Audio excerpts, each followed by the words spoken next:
Lesson number 1. Never believe a prediction that doesn't empower you.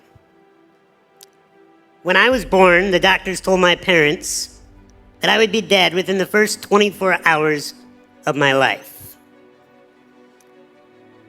35 years later, all those doctors are dead, and I am the only doctor that remains.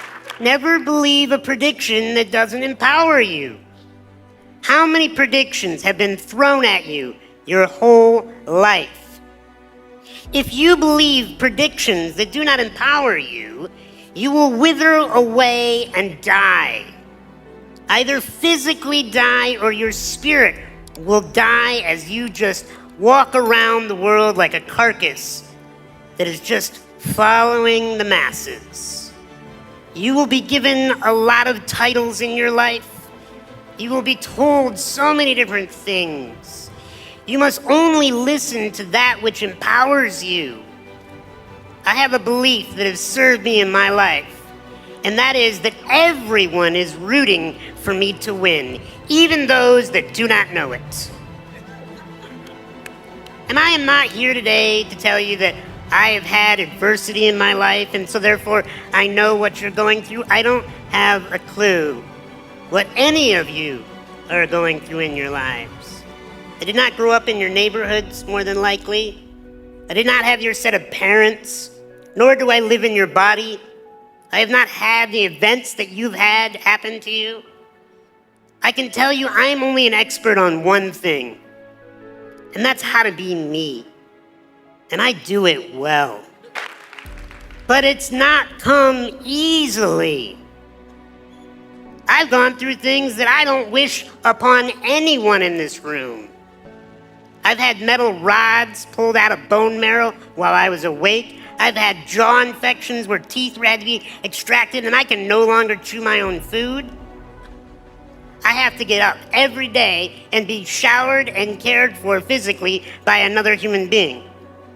Fortunately, she's a gorgeous woman that I married.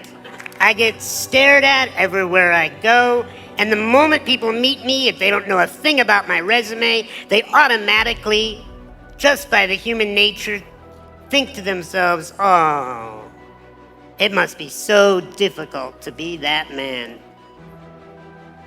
If somebody pities me, they're wasting their time. Because I have chosen a life of strength, and I am here to help you choose a life of strength. But I'm going to tell you, we've talked about drugs here. You know what the worst drug to ever hit the human race is? Pity. The moment you feel sorry for another person, or the moment you feel sorry for yourself, you're hosed. You are totally, completely frozen in potential. We cannot pity ourselves. We cannot pity you. Yes, I get to go home today. Yes, I get to have what many would call freedom, but I'm going to talk to you about freedom, about what I really choose to see freedom as.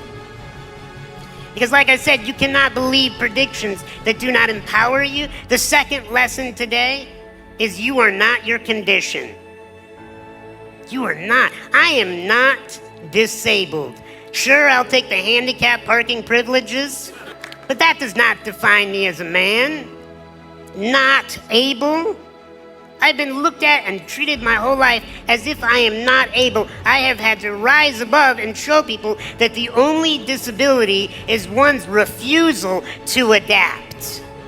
You have to adapt to whatever environment you're in, even if it's prison. And what does adaptation look like? I think it looks like celebration. Because when you meet people that are celebrating their life, you want to be around them. You want to learn from them. You want to do business with them. You want to hire them. Look, if you do not want to be seen as a prisoner or a convict when you get out of this, or even while you're in this, then it's an attitude. It is a belief in yourself that you bring value to the human race, no matter what your current condition, title, or stature is. Because if I believe that I'm disabled, I would wither up, I would be shy, I would be insecure, I would be afraid, I would act like I need your help. and the rest of humanity would be okay with that.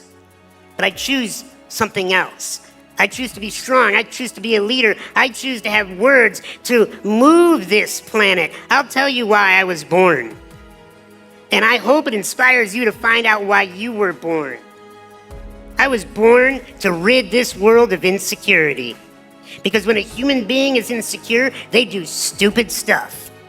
When we feel like we're not enough, we chase external validation and external objects to try to tell us we're enough. Thank you. You are enough. I'll tell you, I made a pledge as a therapist to love all human beings no matter what they've done. Because deep down inside, I've found that every human being just wants to be loved. Even if they're tough, even if they're scary, even if they're vicious, you get them in the right position at the right time, they'll tell you the truth. They just want to be loved. You know who they want the love from the most? Not their moms, not their dads, not their wardens, none of these people. They want to be able to look in the mirror and love themselves. And if you can figure that out, then you're going somewhere. But you cannot feel sorry for yourself. When you feel sorry for yourself, you will wither. But there's a contradiction to feeling sorry for yourself. It's the opposite extreme. It's what I call bullying yourself, beating yourself up, being your own enemy and telling yourself that all those predictions, those negative opinions, they're true, they're right, you're washed up failure, you're not going to amount to anything. Bullying yourself is the most dangerous thing that you could do. You cannot afford to pity yourself. You cannot afford to bully yourself. You have to love yourself. Because the last lesson that I'm going to share with you today, that is, I'm going to teach you what the real prison is. It's not surrounded by barbed wire or electrical fences. The real prisons do not have guards. The real prison's up here. And we all got it. We all have a mind that chatters. So often won't stop chattering.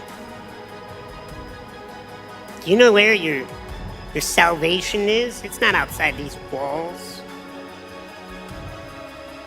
I've met so many people that are so extremely successful and famous that are in prison. They're stuck in their minds, bullying themselves, pitying themselves. True freedom is dropping down out of that mind. And what my wife has taught me is drop into your hearts, into mastering this beating thing that is more than just sending blood to the extremities. What is it doing? It's sending emotional possibilities, infinite possibilities of choice in our behavior, in our life, in our attitude. When you love yourself, whether you're sleeping on a prison cot or in a mansion, whether you have food in your belly or you don't know when your next meal is coming, when you love yourself, when you learn to master your emotions, then and only then are you free. I love you, each and every one of you, and I wish you freedom within these walls.